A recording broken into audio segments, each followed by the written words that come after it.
देश का सबसे बड़ा सेक्स स्कैंडल, अब तक का इस देश का सबसे बड़ा scandal. Immediate arrest of Prajwal Revanna has been accused of assault. पिछले हफ्ते एक बहुत ही शॉकिंग न्यूज कर्नाटका से आई, जहां पर हसनपुर कॉन्स्टिट्यूएंसी में बहुत सारी पेनड्राइव पाई गई। लगभग 3000 सेक्स वीडियोस थे वहां के एमपी प्रज्वल रेवन्ना। तो आइए इस वीडियो में जानने की कोशिश करते हैं कि इस कंट्रोवर्सी की शुरुआत कैसे हुई। देखिए, इलेक्शन के टाइम पे ये एक एफिडेविट सबमिट करते हैं और ऐसे ही 4763 इलेक्शन के जो एफिडेविट थे उनको एडीआर, जो कि एक नॉन प्रॉफिट ऑर्गेनाइजेशन है, इसको एनालाइज करती है और 2023 में एक रिपोर्ट पब्लिश करती है, जिसमें 134 सिटिंग एमपीज एंड एमएलएज ऐसे निकले जिनके डिक्लेरेशन में क्राइम अगेंस्ट वुमेन के केसेस थे। और ये पॉलिटिशियंस इंडिया की बड़ी बड़ी पॉलिटिकल पार्टिसिपेटेड हैं। पॉलिटिकल पार्टीज ये बहुत अच्छे से जानती हैं कि इनके ऊपर कौन कौन से चार्जेस हैं और उन्होंने क्या क्या कर रखा है, लेकिन उसके बाद भी इनको टिकट मिलते हैं और फिर इन्हीं के साथ मिल वोट भी मांगे जाते हैं। अब ये डिटेल मैं आपको क्यों बता रहा हूँ, क्योंकि कर्नाटक 26 अप्रैल को एक सिटिंग एमपी देश की हिस्ट्री का सबसे बड़ा सेक्स स्कैंडल करके पहले तो 2 बार एमपी बनने के लिए खड़ा होता है, फिर इलेक्शन की कैंपेनिंग करके वोट मांगता है और फिर जब इस स्कैंडल की बात है तो वो जर्मनी भाग जाता है। यहाँ एक नहीं, 2 नहीं, 2976 लगभग 3000 औरतों के साथ जबरदस्ती करके उनकी वीडियो बनाने की बात बाहर आ रही है। प्रज्वल रेवन्ना अब तक का इस देश का सबसे बड़ा scandal. Immediate arrest of Prajwal Revanna has been accused of assault. तो एक्चुअल में इस इलेक्शन के सेकंड फेज में कर्नाटका के अंदर हुआ क्या, ये उसे समझते हैं। देखिए, आपको ये तो पता होगा कि फेज 1 और फेज 2 के जो इलेक्शंस होने थे वो ऑलमोस्ट हो चुके हैं और जो बची हुई जगह वहां पे इलेक्शन होने हैं। कर्नाटका में कुल मिला के 28 कॉन्स्टिट्यूएंसीज हैं, जहां पे 14 कॉन्स्टिट्यूएंसी का इलेक्शन 26 अप्रैल 2024 को होना था। वहीं पे बची हुई 14 कॉन्स्टिट्यूएंसीज में 7 मई 2024 को इलेक्शन हुए और इस इलेक्शन के लिए कर्नाटका के अंदर इंडी अलायंस ने कांग्रेस के 28 कैंडिडेट खड़े किए और बीजेपी ने 28 सीटों पे अपने कैंडिडेट खड़े किए और बाकी जो बची 3 सीट्स थी उसको बीजेपी ने अपने alliance JDS, Janata Dal secular के साथ। जेडीएस पार्टी अपने बदलती विचारधारा के लिए बहुत ज्यादा फेमस है। 2019 के जनरल इलेक्शन में जेडीएस कांग्रेस के साथ थी और 2024 के इलेक्शन में इसने बीजेपी की तरफदारी करी और नेगोशिएशंस के बाद जैसे मैंने आपको बताया कि बीजेपी ने 3 सीट्स जेडीएस को दे दी और ये 3 सीट्स थी। इनमें एक सीट पे जेडीएस ने देश के फॉर्मर प्राइम मिनिस्टर के पोते प्रज्वल रेवन्ना को खड़ा किया। प्रज्वल रेवन्ना अभी के सिटिंग एमपी हैं हसन कॉन्स्टिट्यूएंसी के और इनके परिवार की बहुत अच्छी खासी पकड़ है इस कॉन्स्टिट्यूएंसी में और ये वही कॉन्स्टिट्यूएंसी है जहां ये सब हंगामा शुरू हुआ, जिसको इंडिया की हिस्ट्री का अभी तक का सबसे बड़ा सेक्स स्कैंडल बोला जा रहा है। तो देखिए, 26 अप्रैल 2024 को कर्नाटका की 24 सीटों पे इलेक्शन होने और इसके महज 5 दिन पहले 20 अप्रैल को जब सारी पार्टियां अपनी कैंपेनिंग में बिजी थी, इसी दिन हसन कॉन्स्टिट्यूएंसी में जहां पर प्रज्वल खड़े थे वहां पे कुछ अननोन लोग आते हैं और घरों में, मार्केट में, बसों में, ट्रेन पे हर जगह पेनड्राइव फेंक के चले जाते हैं। शुरू में तो लोग कंफ्यूज थे कि इस पेनड्राइव में क्या होगा, बट जब हर जगह ये पेनड्राइव मिलने लगी तो लोगों की क्यूरियोसिटी बढ़ गई और उन्होंने इस पेनड्राइव को लगा के और इसके अंदर क्या है ये जानने की कोशिश करी और फिर जब लोगों ने पेनड्राइव लगा के देखा तो उनके पसीने छूट गए। उस पेनड्राइव के अंदर 2976 वीडियोस थी जिसमें उनके एरिया के सांसद प्रज्वल रेवन्ना थे। वो औरतों और लड़कियों के साथ जबरदस्ती करते हुए दिख रहे थे। कई सारी फुटेज ऐसी भी थी जहां पे लड़कियां गिड़गिड़ा रही थी, चिल्ला रही थी कि उनको छोड़ दिया जाए, लेकिन ऐसा कुछ नहीं होता है। एक वीडियो देख के तो लोगों को और ज्यादा गुस्सा आया जिसमें 60 से 65 साल की महिला चिल्ला रही थी और ये प्रज्वल रेवन्ना उसके साथ जबरदस्ती कर रहा था। ये जितनी भी वीडियो थी लगभग 3000 के करीब, इनमें से आधे से ज्यादा वीडियोस उसने खुद शूट करी थी, आधी उसने किसी से शूट कराई थी। इन सारी 3000 वीडियोस में लगभग हर वीडियो में एक अलग महिला थी और उसका चेहरा तक दिख रहा था। यानी कि उस पर्टिकुलर टाइम पे तो जो उस महिला के साथ हुआ सो हुआ, बट अब क्योंकि उसका चेहरा डिस्क्लोज हो चुका था उसको और जिल्लत भरी जिंदगी को जीने के लिए मजबूर किया गया। अब ये जो महिलाएं थी इनमें इनकी पार्टी की फीमेल वर्कर्स, ग्राम पंचायत की members, government officers, police officers, in fact घर की मेड तक भी थी। अब जैसे ही पूरे एरिया में हल्ला स्टार्ट होता है तो प्रज्वल रेवन्ना के सपोर्टर्स थाने में जाके उल्टा कंप्लेन दर्ज करा देते हैं कि एआई की मदद से इनके लीडर की डीप फेक वीडियोस बना के उनको डिफेम करने की कोशिश की जा रही है। लेकिन ये क्लेम जल्द ही क्लियर हो जाता है क्योंकि लोगों ने ये ऑब्जर्व किया, जो चीजें थी, जो स्टोर था, जो अगल बगल की एस्थेटिक्स थे वो सेम थे हर वीडियो में, जो कि बहुत कुछ सिमिलर है प्रज्वल रेवन्ना के घर से। अब एक तरफ तो 26 तारीख को इलेक्शन होना था और एक तरफ ये सारी बातें चल रही थी, वीडियोस चल रही थी, और दूसरी तरफ प्रज्वल रेवन्ना लोगों के घर जा जाकर वोट मांग रहा था, औरतों की सुरक्षा के ऊपर भाषण दे रहा था, बैक टू बैक रैलियां कर रहा था।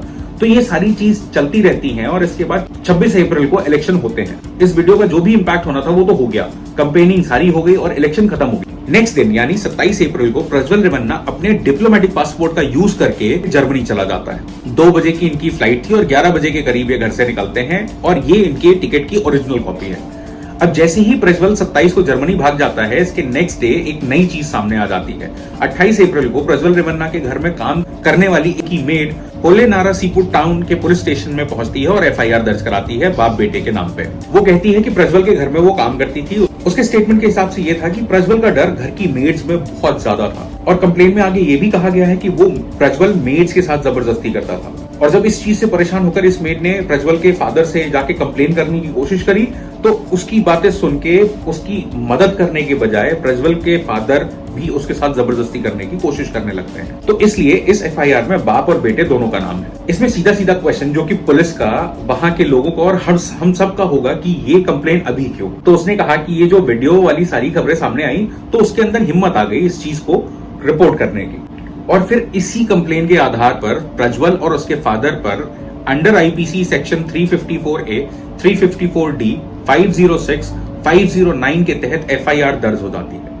अब इसी वीक में कर्नाटका की women commission chief Naga Lakshmi Chaudhary के पास ये पेनड्राइव पहुंचती है। उन्होंने अपने ऑफिशियल स्टेटमेंट में कहा, मैंने वीडियोस देखी हैं लेकिन पूरी देखने की हिम्मत नहीं जुटा पाई। इस वीडियो को देख के आपका खून खौल उठेगा। तो इन वीडियोस में लड़कियां गिड़गिड़ा रही हैं, अपने आप को बचाने के लिए हाथ जोड़ रही हैं, इसके बावजूद उनके साथ जबरदस्ती की जाती है। और इसके बाद वो कहती हैं कि देश की हिस्ट्री का सबसे बड़ा सेक्स स्कैंडल है। I also received a few videos on my WhatsApp. That means the circulation of videos have been, made up by the time.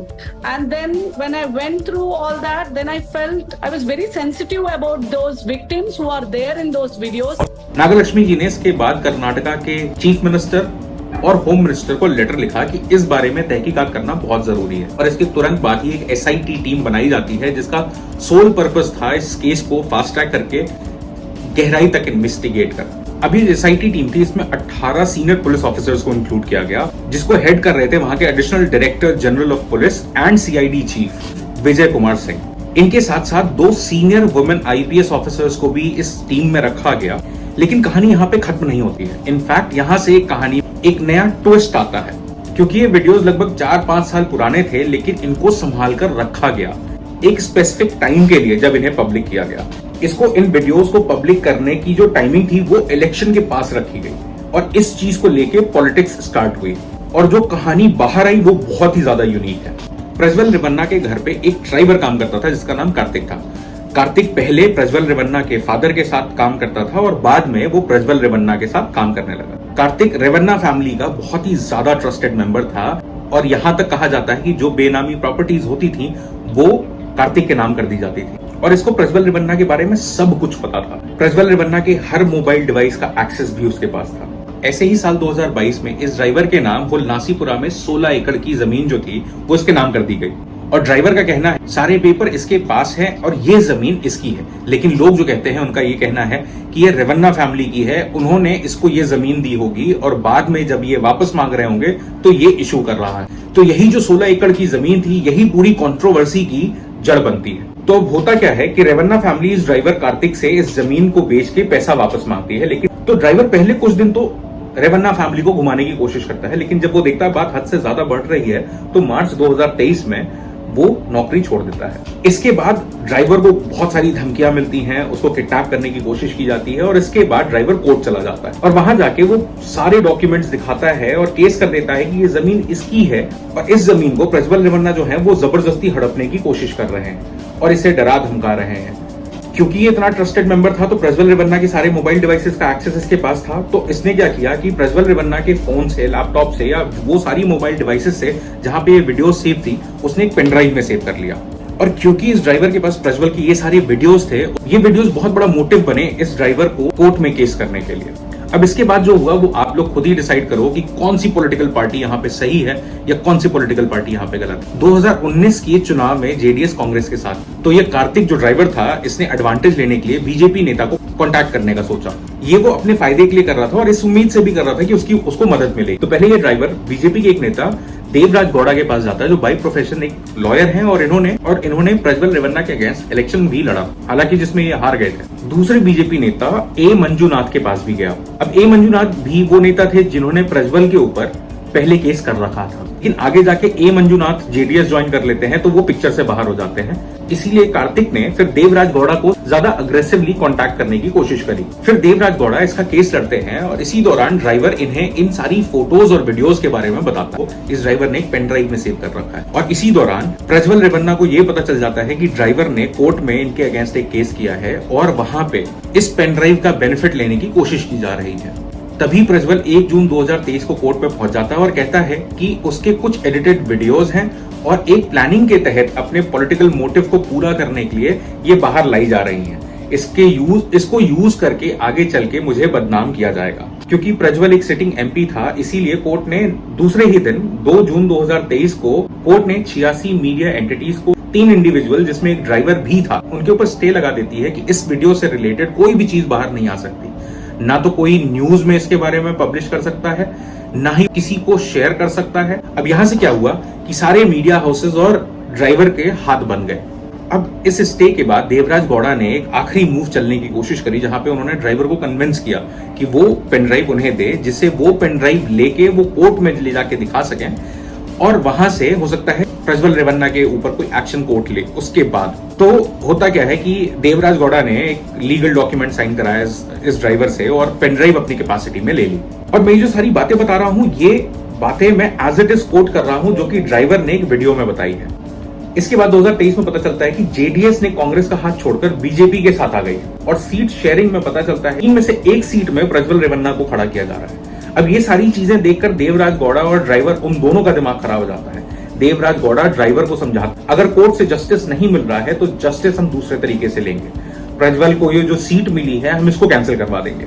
और फिर 8 दिसंबर 2023 को देवराज कर्नाटका के बीजेपी प्रेसिडेंट विजेंद्र येदियुरप्पा को लेटर लिखता है और ये रही उस लेटर की कॉपी। इसमें ये लिखते हैं कि बीजेपी का जेडीएस अलायंस है, इसमें जो प्रज्वल रेवन्ना कैंडिडेट है इसके बहुत सारे वीडियो बने हैं और ये बहुत ही गलत मूव होगा अगर बीजेपी जेडीएस से बात कर इसको खड़ा होने से रोकती नहीं है। इसमें ये भी कहते हैं कि कांग्रेस के पास ये वीडियो की जो पेनड्राइव है वो पहुंच चुकी है और इलेक्शन के टाइम पे बीजेपी के अगेंस्ट कांग्रेस ये पेनड्राइव ब्रह्मास्त्र की तरह यूज करेगी। इसके बाद कोई मूवमेंट नहीं होता है और फिर अचानक से जनवरी 2024 देवराज गौड़ा एक प्रेस कॉन्फ्रेंस करते हैं और प्रेस कॉन्फ्रेंस में कहते हैं कि उनके पास कुछ ऐसी चीजें हैं जो रेवन्ना फैमिली की रासलीला लोगों के सामने ले आएगी। ड्राइवर का कहना था कि इस प्रेस कॉन्फ्रेंस के बाद उन्होंने उसका फोन उठाना बंद कर दिया और ड्राइवर उससे खुश भी नहीं था। तो इस इंसिडेंट के बाद फिर चुनाव की डेट आती है। फिर 5 दिन पहले अननोन लोग पेनड्राइव वगैरह फेंक देते हैं। अब ये सारी चीजें फैल जाती हैं, इलेक्शन हो जाता है। तो सबसे पहले ये बात आती है ड्राइवर पे कि उसने ये सारी चीजें लीक करी। ड्राइवर साफ मना कर देता है कि मैंने जो पेनड्राइव थी मैंने देवराज गौड़ा जी को कोर्ट में जमा कराने के लिए दी थी, इसके अलावा मैंने किसी को भी नहीं दी। अब देवराज गौड़ा जी से पूछा जाता है तो वो ये कहते हैं कि इस पेनड्राइव के लीक होने से सबसे ज्यादा नुकसान उन्हीं का है क्योंकि उनकी पार्टी की इमेज खराब हो रही। तो वो जो है वो सबसे लास्ट पर्सन है इस पेनड्राइव को लीक करने के लिए। उन्होंने ये भी बताया कि ड्राइवर ने सिर्फ ये पेनड्राइव उन्हीं के साथ शेयर नहीं करी थी, ड्राइवर ने ये कांग्रेस लीडर के साथ भी शेयर करी थी। अब दूसरी तरफ बीजेपी पर भी क्वेश्चन उठने लगे कि जब आपकी पार्टी मेंबर यानी देवराज गौड़ा ने आपको लेटर लिख के किसी कैंडिडेट के बारे में ऐसी इंफॉर्मेशन दी तो फिर भी आपने प्रज्वल रेवन्ना को टिकट क्यों दिया और फिर प्रज्वल रेवन्ना भाग कैसे गया। तो फिर बीजेपी ने इस पे कहा कि पहली चीज जितनी भी वीडियो बनी वो कांग्रेस के टाइम पर बनी है, इसमें बीजेपी का कोई लेना देना नहीं है। दूसरी चीज उन्होंने बोली कि हम जेडीएस के साथ मिलकर सीट शेयरिंग पर इलेक्शन लड़ रहे हैं और इसमें हमारा कोई डिसीजन नहीं होता कि जेडीएस किसको टिकट दे रहा है। ये पूरी तरीके से जेडीएस का डिसीजन था प्रज्वल रेवन्ना को टिकट देने का और जो सरकार है वो कांग्रेस की है स्टेट के अंदर, तो प्रज्वल रेवन्ना जो भाग गया है उसकी जिम्मेदार भी कांग्रेस है। अब इसके कुछ टाइम बाद देवराज गौड़ा हिंदुस्तान टाइम्स में एक इंटरव्यू देते हैं और उसमें ये बोलते हैं कि लेटर मैंने भेजा तो था बीजेपी के प्रेसिडेंट को लेकिन उनको मिला नहीं था और ना ही उस पर कोई जवाब आया था। ईमेल भी किया था उन्होंने जो कि बाउंस बैक हो गया। बीजेपी का नेता कौन कौन है वो सब मैं हाईकमांड पर लेटर लिख के भेजा, ये हमारा लेटर वो नहीं पढ़ा, वो लेटर भी नहीं देखा, रेस्पॉन्स भी नहीं आएगा। और दूसरी तरफ कांग्रेस यह कह रही है कि बीजेपी को बहुत अच्छी तरीके से पता प्रज्वल के वीडियोस और पेनड्राइव के बारे में, और उसके बाद भी बीजेपी ने उसको टिकट दिए जाने से नहीं रोका बल्कि उसको वोट देने के लिए प्रमोट भी किया। जेडीएस ने सबसे पहले प्रज्वल रेवन्ना को अपनी पार्टी से हटा दिया। दूसरी चीज, जेडीएस ने बोला कि कांग्रेस के deputy chief minister DK Shivakumar ने सारी की सारी वीडियोस लीक कराई हैं, और वो इसलिए लीक कराई हैं क्योंकि 2 से 3 सीट में बहुत ही क्लोज कंपटीशन था, तो उसको जीतने के लिए ये सारी चीजें की गई हैं। अभी करंट सिचुएशन ये है कि प्रज्वल ने ट्वीट करके बताया है कि वो इंडिया छोड़ के भागा नहीं, बल्कि किसी जरूरी काम से बाहर गया है और वो वापस आएगा, और इस चीज का रिप्लाई उसके लॉयर ने भी दिया है। लेकिन इस पूरे पॉलिटिकल ड्रामा में सबसे ज्यादा जो नुकसान हुआ वो लगभग 3000 औरतों का हुआ, जिन्होंने वो मेंटल टॉर्चर तो उस टाइम पे झेला ही, अब उसके बाद उनका फेस भी मार्केट में रिवील हो चुका और उन्हें जिल्लत भरी जिंदगी के साथ जीवन बिताना है। तो अब इस पूरी चीज में नुकसान सिर्फ इन औरतों का है, क्योंकि प्रज्वल रेवन्ना तो वापस आएंगे, उनके ऊपर केस चलेगा, केस में टाइम भी लगेगा, और अगर वो जीत जाते हैं तो इस चीज की भी पॉसिबिलिटी है कि वो उसी कॉन्स्टिट्यूएंसी से एक बार फिर से MP बने, क्योंकि जब तक केस चलेगा तब तक गिल्टी नहीं माना जा सकता, और जब तक गिल्टी नहीं है वो, तब तक MP की पोजीशन संभाल सकते हैं। तो एक्चुअल में आगे क्या होगा ये तो समय बताएगा, लेकिन इस पूरे एपिसोड से हमें ये लर्निंग लेनी चाहिए कि हमें अपने पॉलिटिकल लीडर्स को बहुत ही ध्यान से, बहुत ही सोच समझ के पूरा हमें सेलेक्ट करना चाहिए, और अपने रिस्पॉन्सिबिलिटी से बाहर नहीं भागना चाहिए। तो इसी थॉट के साथ कि आप क्या कर सकते हैं ऐसे केसेस को मिनिमाइज करने के लिए, मैं मिलता हूं फिर अगली नई वीडियो के साथ। तब तक के लिए जय हिंद।